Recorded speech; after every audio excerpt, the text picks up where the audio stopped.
Good, man. How are you? Doing well.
It's just like my goal. When I grew up in Cherokee, I was hired at the fishing school. Just make balance. Second year, we just integrated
all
That's a good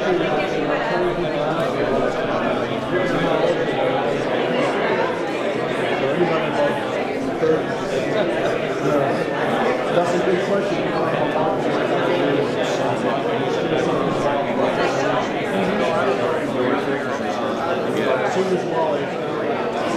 You've heard of SRES, Real Estate Index, Senior Real Estate Specialist. Needing to downsize, sell a big house, move into maybe assisted living or something like that.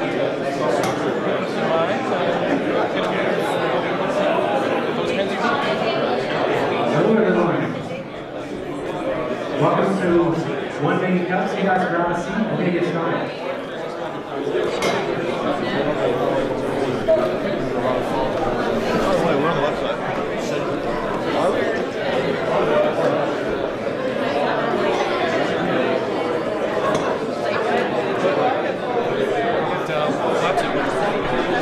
We want us to move. Oh yeah. This must be like a feature film.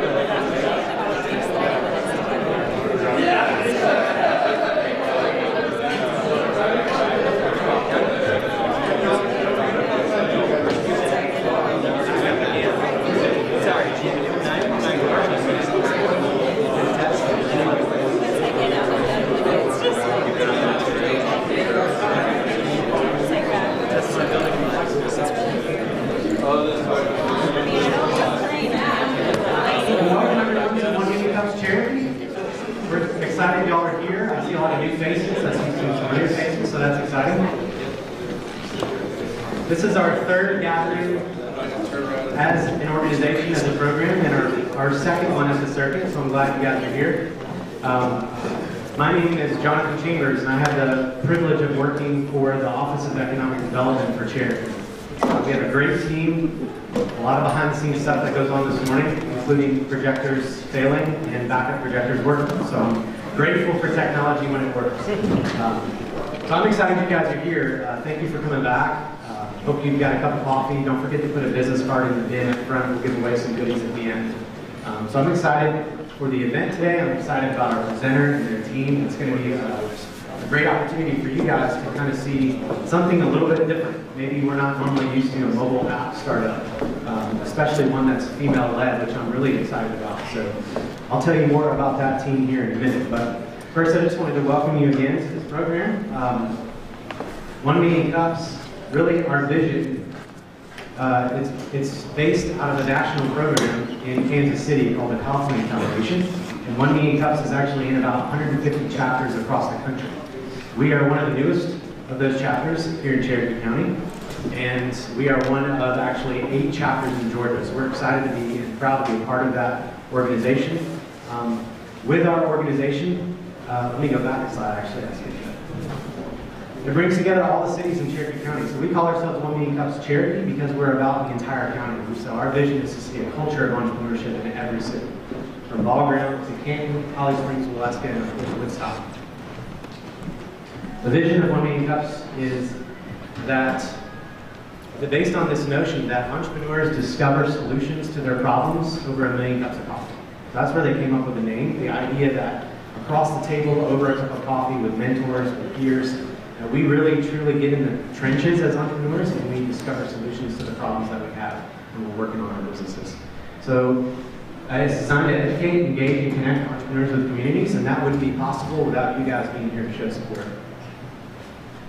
Part of the 1 Million Cups culture, it's really 3 main things. It's designed to be safe and supportive. So safe space for ideas to be shared, supportive culture. So the desire, this is not, we've heard say this before, this is not designed to be Shark Tank, right?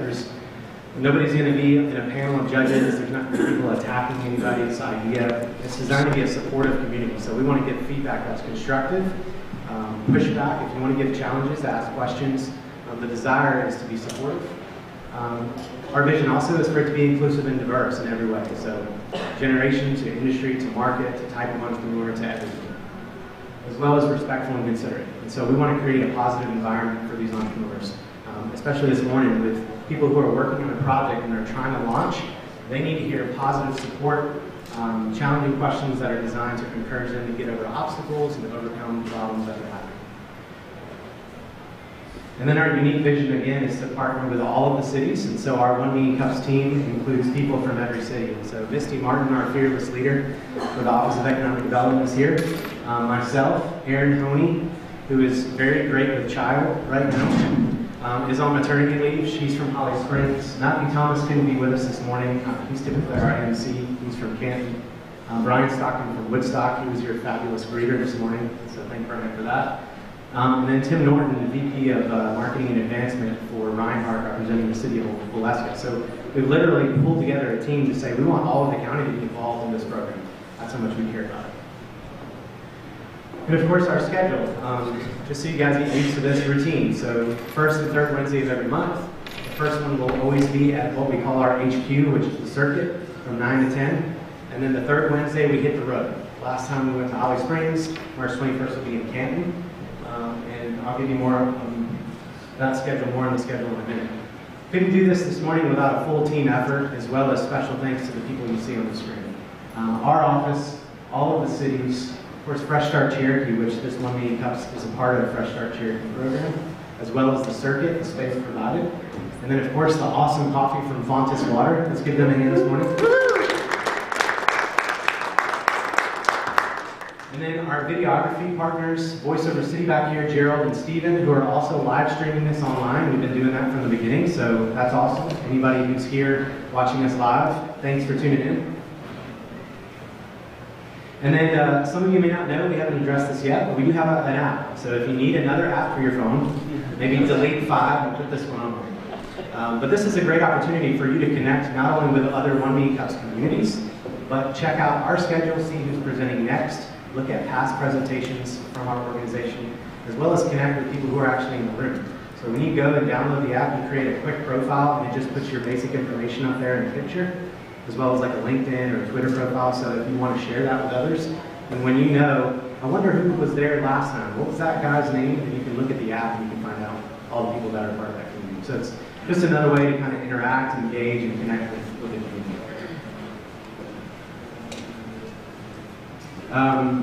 So, for the main event and the main reason you guys are here. So I want to introduce the Loves Atlas team. They're an incredible team. They've got a diverse background. They've got a diverse skill set. I think you're going to be really excited about what they're doing. And so I'm going to let them tell the story because they're going to do a better job. So without further ado, if you guys will welcome the Loves Atlas team.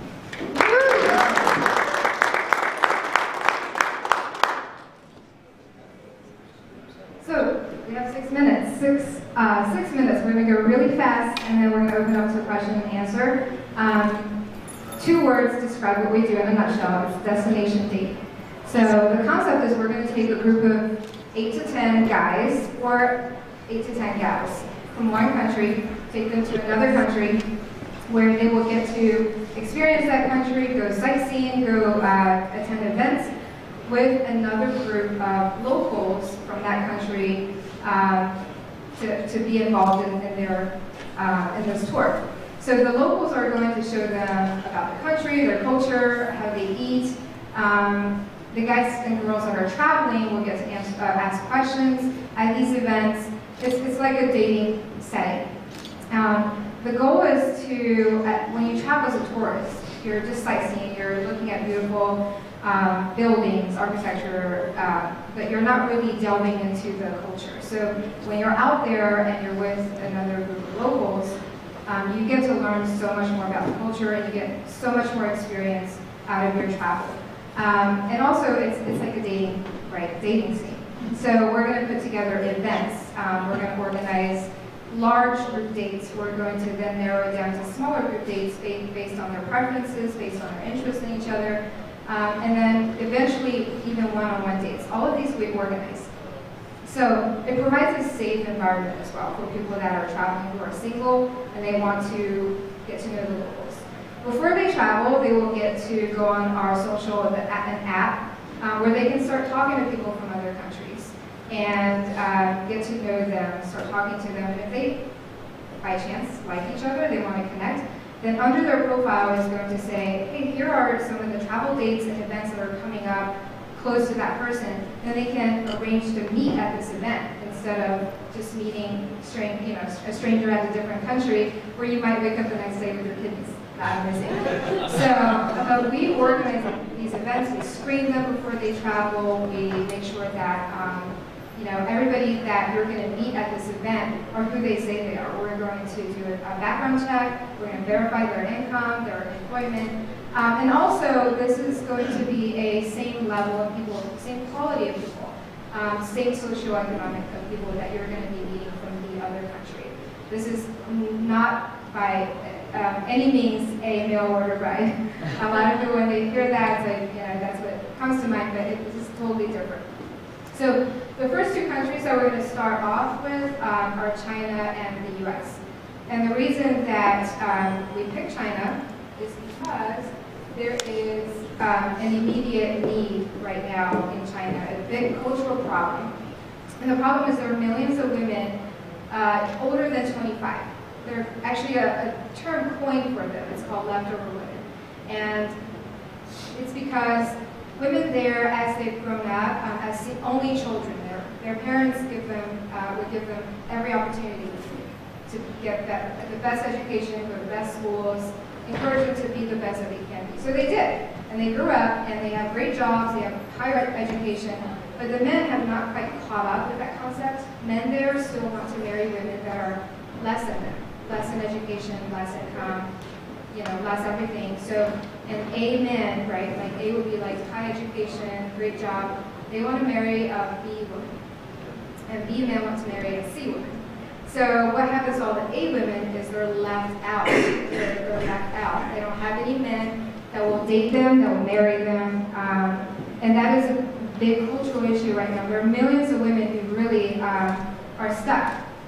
So Mandy and I traveled to China last September to just see really how bad this cultural problem is. We talked to a focus group of ladies that were willing to share their experience. The one over here, she's 24. She spends $50,000 a year on dating sites and dating services in China. Now, there are pages and pages of apps in China that are dating apps. But what happens? These dating apps are not successful because there's no supply over there. There's no men on these dating apps. All these women are doing are wasting their money on these apps because there's no supply of men. She spent $50,000 a year on a dating service in China where they guaranteed her that she will meet 12 men that year. Later, she found out doing research that all of these men were hired by that company. It was a scam. So lawsuit, you can see how ugly that story was. This woman told us about a service in China called Boyfriend for Hire. So, there's so much pressure from parents that when they go home to see their parents, these women hire boyfriends to pretend so that they don't get pressured. And then this woman is 34. Great job, $160,000 a year is what she makes. She has a child, she's a single mom, but she could not find anybody who would even date her, go on a date with her. And these are all really cute women. She cannot go home. She does not go home for the holidays. She does not see her parents. Because when she goes home, all they hear about is, why are you not married? What is wrong with you? Do you have any sexual problems? Can you not have babies? Those are the questions that they ask her. And as they're telling us these stories, they're crying. It was a very emotional. I was fighting my tears as I was hearing their stories. So we have a solution for them, and it's called Love Status. We're going to bring men to start off with, right? That was the idea. I was like, I know American men who would love to date a successful, intelligent Asian woman. Do you guys know someone that would like that? Would like to date an Asian woman who's successful? Yes, right? So I was like, how about we can bring these men to them, right? We can be the solution to these women. And not just American men, we can bring European men. We can bring any men who are interested in traveling to Asia and meeting women like that. I'm sure there is a supply out there. So that was how the idea started. And then the idea grew to, how about we do this worldwide? Why are we limiting to China and the US? So it grew. So now it's going to be a worldwide concept. The team. I actually own a property management company. That's my background. And I'm going to let Anthony talk about. My name is Anthony Paget. I'm the Chief Operating Individual of this entity. And as Dee said, one of the things that we're trying to do here is we've identified a need. And out of that need, we've looked at this as there's a destination dating experience here. It's a dating experience, it's a travel experience. How do we combine those two and at the same time meet this need? So what we think we have here are services that people want and they desire. We know that we have a definite need. We know that there's a few issues that we're going to face along the way. I'm actually going to introduce Mandy as well. Mandy's kind of the hidden figure behind the scenes that keeps the image straight. She's the quiet one of the bunch, very loud with Dee and myself. So because we both need direction, and she's very good at helping us with that. And one of the things that we're looking at as we begin looking at this, and Nigel, thank you for your help as well. I'll point you out. We're trying to figure out how the best way is to meet this need. I think we've got some good ideas, but we know we're going to have some challenges. And one of the things that we're looking at doing is a pilot event. We're going to be taking a small pilot group to China to kind of vet this. We're in the process now of recruiting individuals to go on this trip. So as Dee Dee said, if you know anybody that's interested, by all means, please let us know. Because right now we're trying to figure out how to put the wheels on this thing. We know that there's a need. We know that we've got the parts. We just need to make sure that we put them in the right place and in the right order. It's kind of a little bit more involved than we were maybe anticipating originally. There's some laws and some legal things we have to adapt to, and they're different in China than they are here. So we're learning a little bit along the way, but we have not seen a hurdle yet that we can't overcome. We're just trying to figure out how to get the advertisement, how to get the word out, because the problem that we see that's the biggest problem is how to get the guys interested with the right mindset. Because as Dee Dee mentioned, it's not a mail-order bride, it's not a mail-order husband.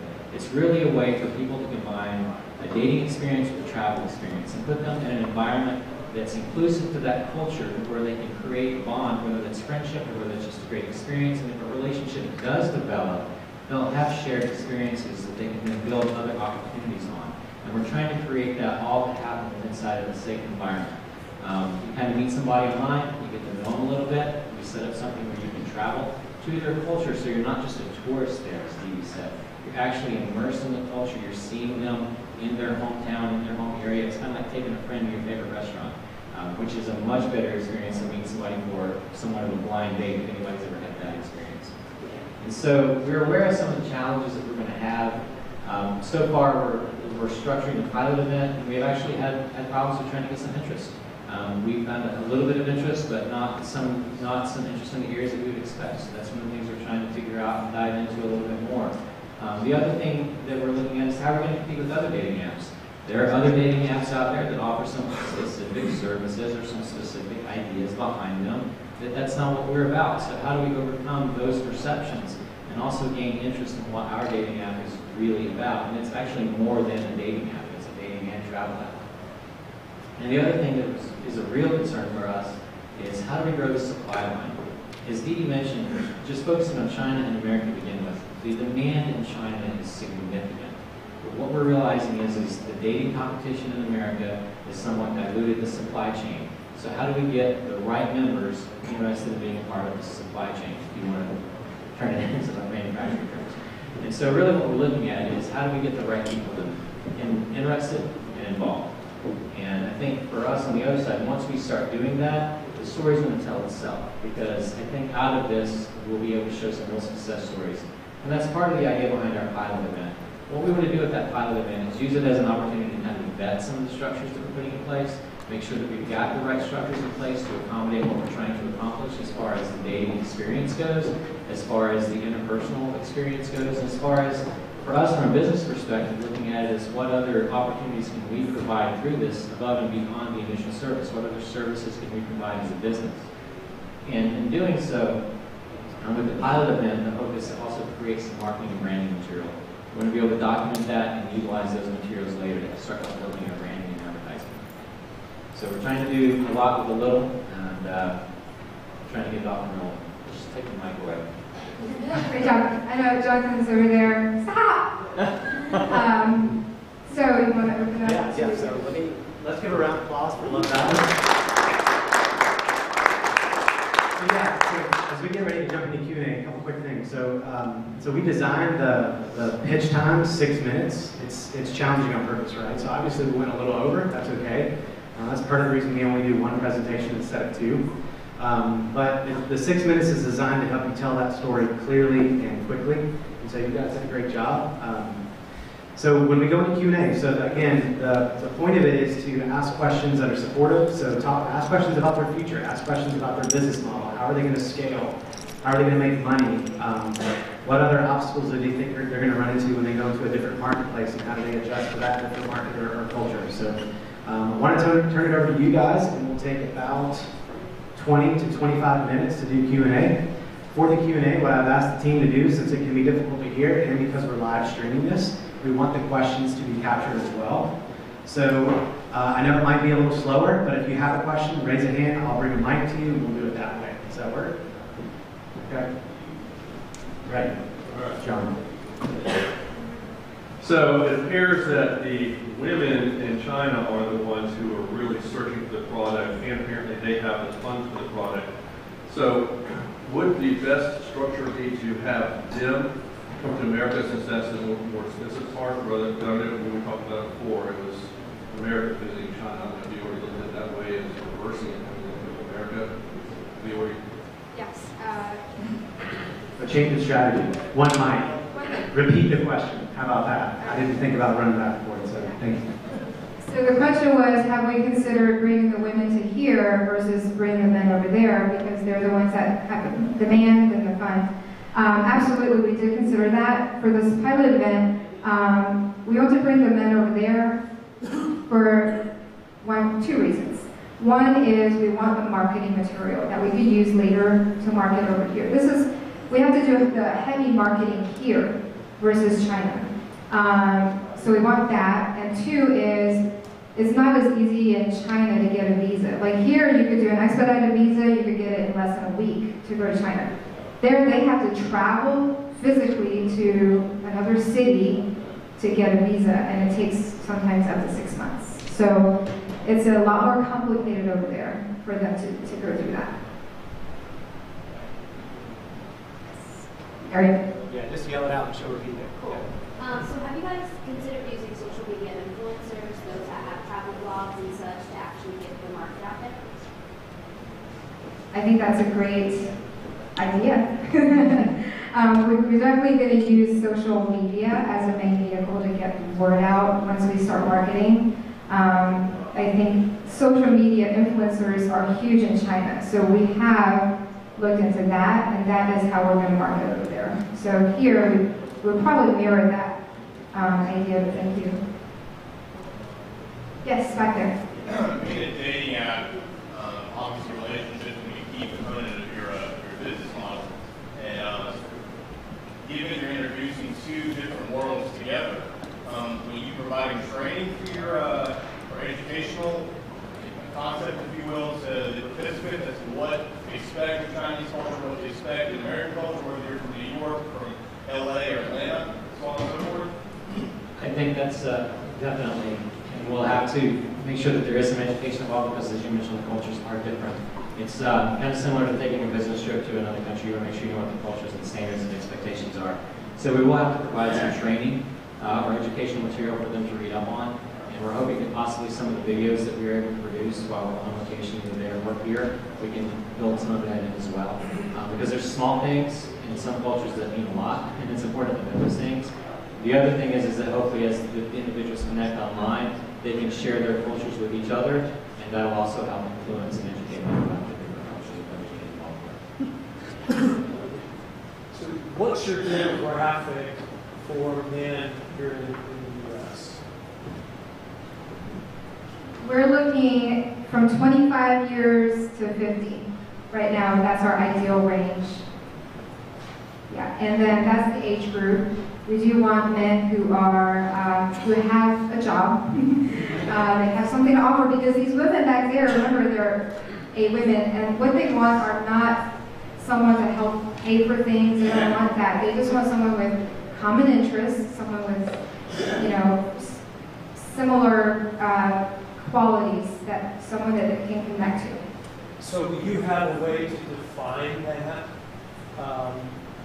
And my other thought is that, economic status, if you're making $160,000 it's a different kind of mentality, Sure. kind of energy and so forth. So maybe a difference in just any male between 25 and 50 at any income level versus what their particular interests would be, knowing that they don't need financial assistance, but really how do they both relate together? That was a question we asked during the focus group was, what do you consider as a successful male, right? Or a male that would be equivalent to you. Their answer was somebody with a job, somebody maybe a house and a car.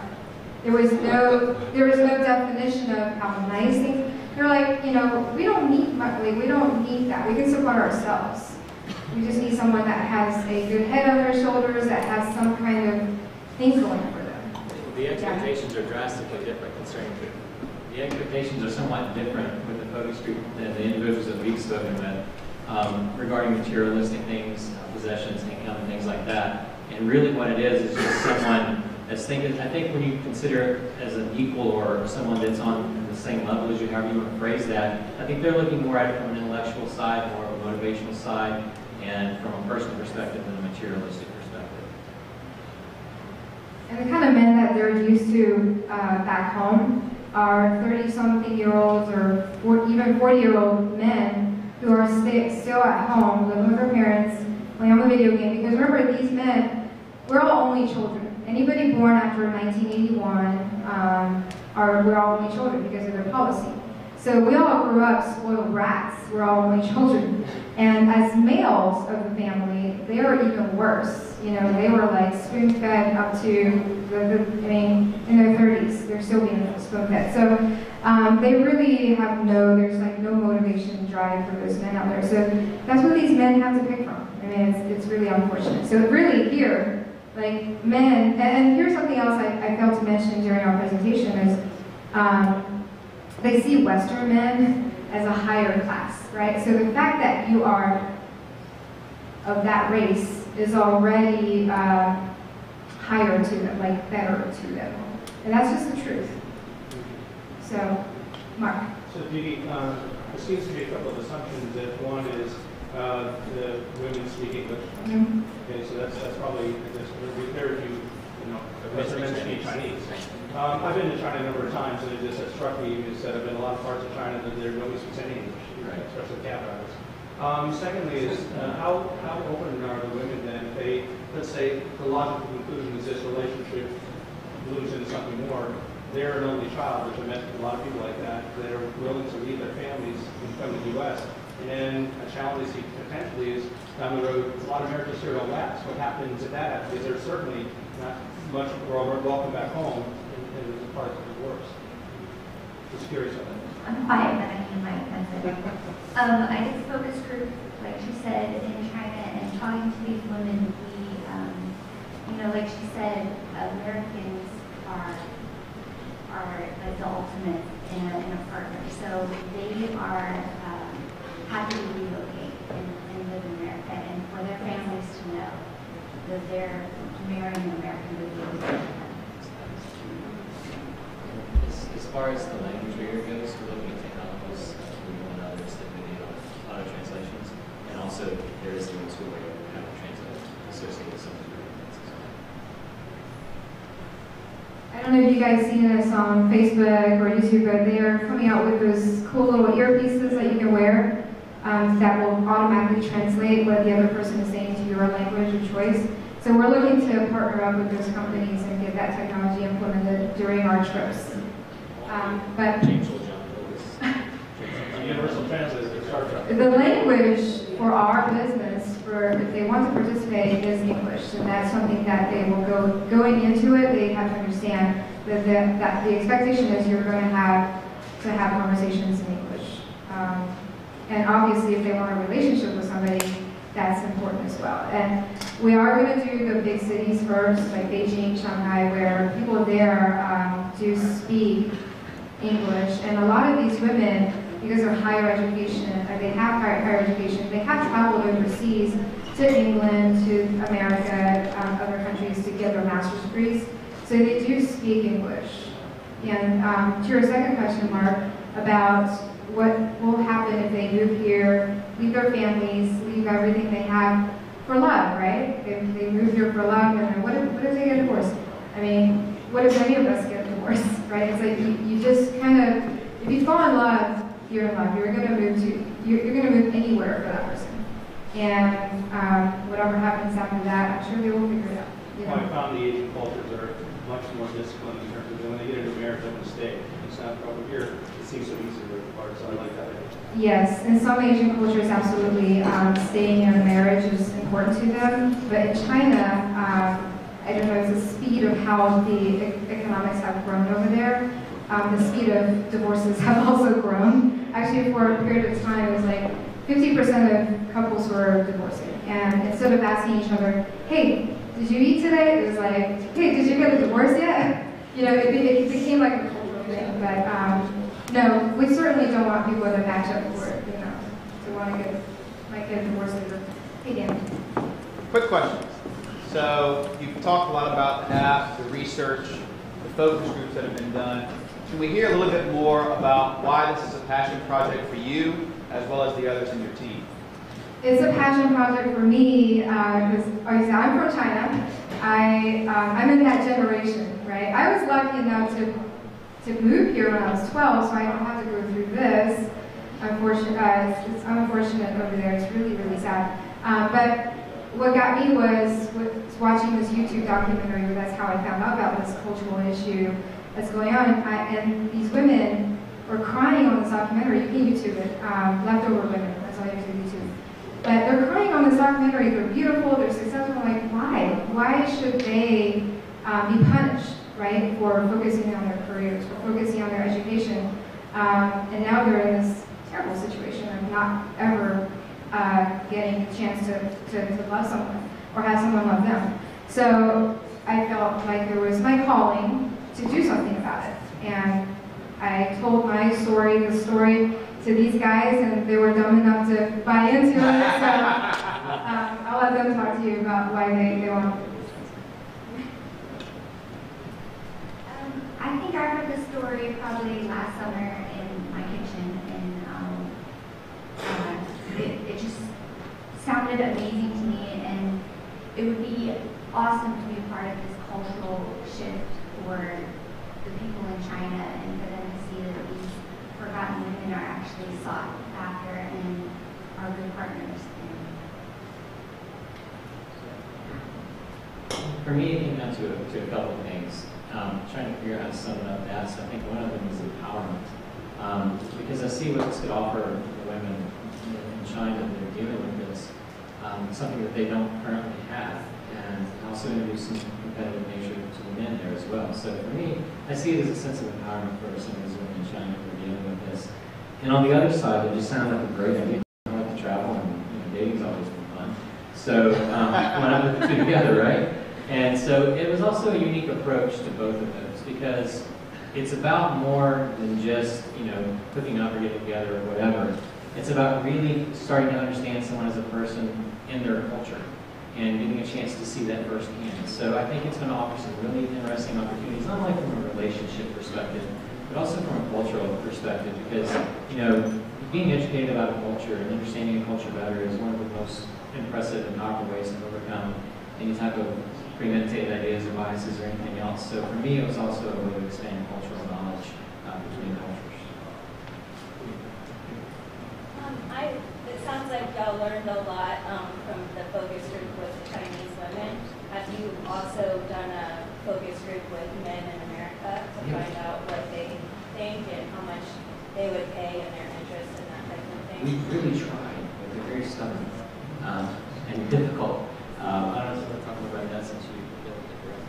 We tried putting together groups of men to do the exact thing. For these men, they're non-committal is what we figured out. And we know that because of that, that's going to be our challenge. That's why we put it on there.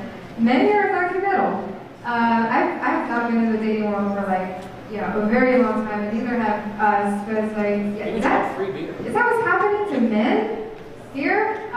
But we did talk to individual men, many of them. to pitch this concept, to ask them about their feedback. You know, and that the answers from those meetings have helped us put a lot of this together. So, yeah, doing a big group has just been a challenge. And that experience has actually kind of made us reevaluate some of our physical structure as far as what we're going to be charging for as far as services go, because we think it's bifurcated. There's different charges for China, for the women in China, the different services than there would be for the men here in the United States, which also impacts marketing and advertising. We've got to advertise it differently in China as we would here in the United States. It's got to be a different proposition and a different kind of attitude associated with it. So that experience has kind of influenced and fed some of our thoughts that we had about those two situations already. So. As an ancillary service or part two, if you will, say you have an American male and a Chinese lady, A-listers, right, and they fall in love and all that, are you going to be helping them with green cards, immigration statuses, or are you just saying, okay, we need to go after that, you guys work out all the other details? I think we've had several discussions about that, and the more we talk about it, the more we start looking at those ancillary services that we could be providing as a business after the fact, because we know there's more to it than just that. We know there's more relationships that we build along the way than just that. So I think that would be a natural migration of some of the services that we would offer. What we're kind of working through now is what can we start offering in the beginning and grow into. And I think that would definitely be something that we would consider as a grow into. So because it would be needed as it grows. We have a question here too. What's good that you are in terms of the development of the app? And you do that in Ghana or you have stores in Yes. Actually, sitting right there is Nigel Gower with 24 On Demand. Stand up, Nigel. He owns a company that does app development. He has about 100 developers working for him. So he is our app developer. He is located right here in Woodstock, and amazing service. So, yeah. What state status? So we have a beta version out already. Mandy is working directly with Nigel to get the graphics and everything plugged in. He's the man with the answer right there about how quickly we can get launched, but we're very close. I want to put y'all on the spot for a second. Sure. So I've asked y'all before about investment. Mm-hmm. And I know, like, I've had a mobile app startup before, and it went well, and then crashed and burned after about 6 months. And part of that was a lack of funding that we didn't have in place. So are you guys getting near to a spot where you're going to ask for financial investment from outside investors? And are you thinking about that? And if so, what does that look like? We could always use money. Period. No, the biggest part of our expense is going to be marketing. We have to do marketing both here and in China, and that we could always use money to help with. So we're definitely open to that. Yes. Thank you. Yes, sir. How many how many men are you anticipating would go on the first trip? And secondarily, are you possibly focusing on men of Chinese ancestry who might, have more affinity to the mindset of the women in China? We're hoping for about 8 to 10 for the first pilot event, just because of some of the other activities we want to facilitate around that, around the marketing and branding strategy. And we have not targeted any specific group as of yet, background lineage or anything. Right now, we're just hoping to get the right 8 to 10 to go, because that will be more of a screening process, I think, for the first trip and for future trips, because for the first trip, we're really trying to focus on not only the experience, but also what we need to be able to do as far as, branding material, marketing material, photos, and things along those lines, and also feedback. I don't think, maybe I should use, it's like guinea pigs. So we want the first group to really be able to go and experience it, and then be able to give us some honest feedback about their experience, as well as the focus group in China. And we're actually trying to figure out with this pilot event, is it something where we say the trip's fully covered, you just get there? Or how do we do it, how do we make it appealing to the right group of individuals as we start the event?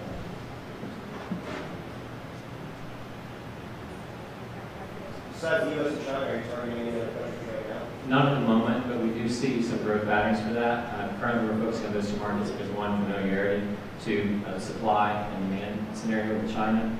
And we are looking at some other countries where this could grow into. We haven't quite set a timeline or a path yet as far as which country would be next, but we definitely see it as expanding beyond America and China. But we got time for pretty much one more question. Joe. So I think this is really exciting, and I love the fact that you have a vision for expanding beyond just China. Because there are cultural differences in what's normal accepted within what dating looks like, who will you be partnering with, or are you looking for folks to go on these trips with you to help sort of ease those tensions when you have the groups meeting for the first time?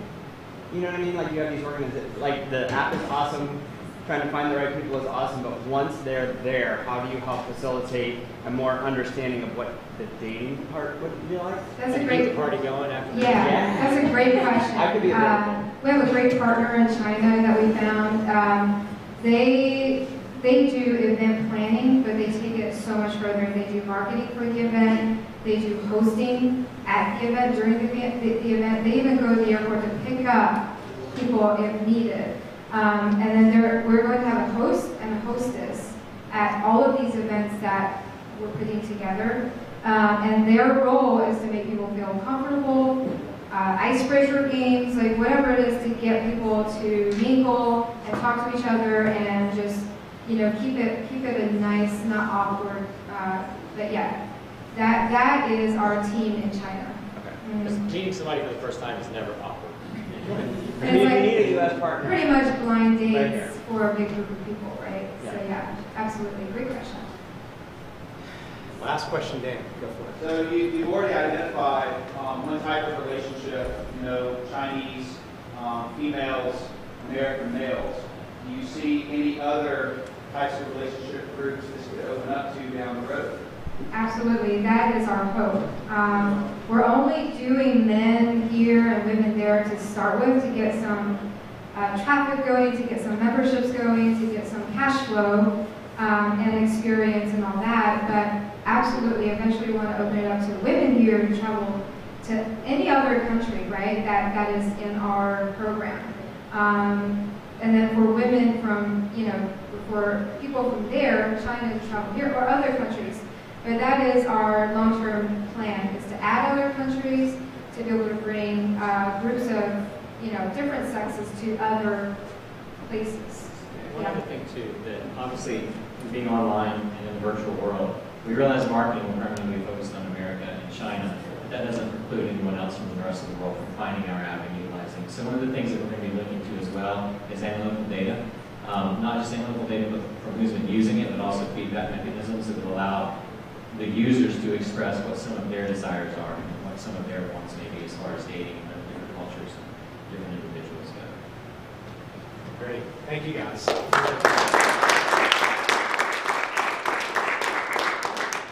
I love the fact that you guys have lots of questions. I think that's a good sign that A, y'all are hitting on something, and B, you're compelled by what they're working on. So I'd be interested to see what it might look like if you guys come back in the future and do a follow-up. Give us an update, maybe? That'd be pretty cool. And speaking of updates, before we do a quick conclusion here, so the presenters, for those of you who are here at our kickoff in February, who was here for that? Half the room-ish? So Balco that presented, they've now got an office here at the circuit, so that's kind of a cool update. And so their business is growing, they're taking on more clients as their company grows, so that's encouraging. Eric is actually here, wave your hand, Eric, he's got a hat on. So if you want to follow up with Eric, that'd be great, find out what they're doing. And then afterwards, if you guys have, it's a great opportunity to hang around for a few minutes with the Loves Out This team, with Dee Dee, Anthony, and Andy, to just find out what other questions didn't get asked. Do you have connections for them that are valuable? Do you know investors that would be a good fit for their company when it comes to financial investment? So if you guys will just hang around for a few more minutes, I'm sure people are going to want to talk to you. So before we close, we typically like to give away some swag. So can somebody bring me the business card bucket? If you wouldn't mind. Thanks, Alex. You didn't put yours in there? All right, so thankfully we've got some One Bean Cup swag as well as some swag from Fontis. So thank you guys for giving that. So we'll give away the Fontis stuff first here. So I'm going to grab a random card. I'm not going to look, I promise. Let's see. Paragon Accounting and Tax Solutions. All right. What's it going to be? The hat? No, I don't wear hats. You don't wear hats? I have hair. I'll take it. Awesome. Thanks, man. Appreciate it. All right. Next up here. Robin can use that. Front Porch Advisors. Here we go. What do you guys want? Just one. Well, there's a Fontis cap, there's a hat, and there's a... Joe or me? That's a problem, isn't it? I'm sorry, Dan, it's Joe. Yeah. That's too bad. That's going to be Joe.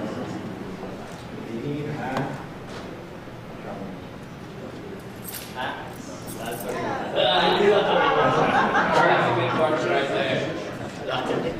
That's me now.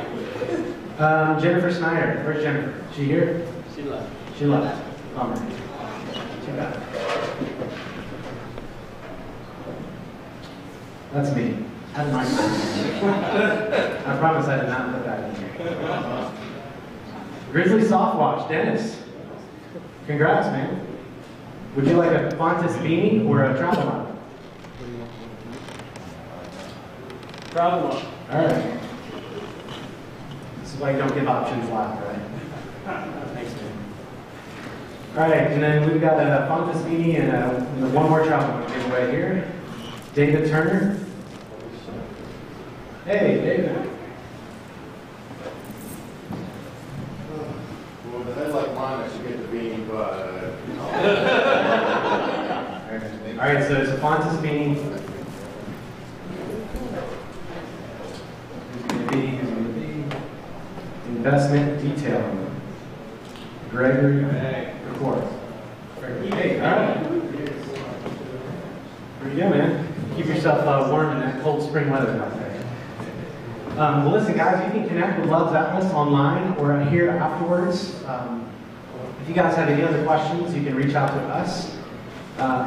Also, you can go to our website and catch or replay of the live stream. You can go to circuitwoodstock.com and we'll live stream that every time. Our next one is going to be in Canton, March 21st. So 2 weeks from today, we're going to be at the Canton Theater. We're still finalizing our presenter for that. So if you guys have ideas for this program, if you have somebody who wants to present their company, please send those to us. We'd love that, as well as feedback as we continue to grow this program. So y'all feel free to hang around and network, pass cards, get to know each other, and reach out and thank the Love's Atlas team. Thank you guys again.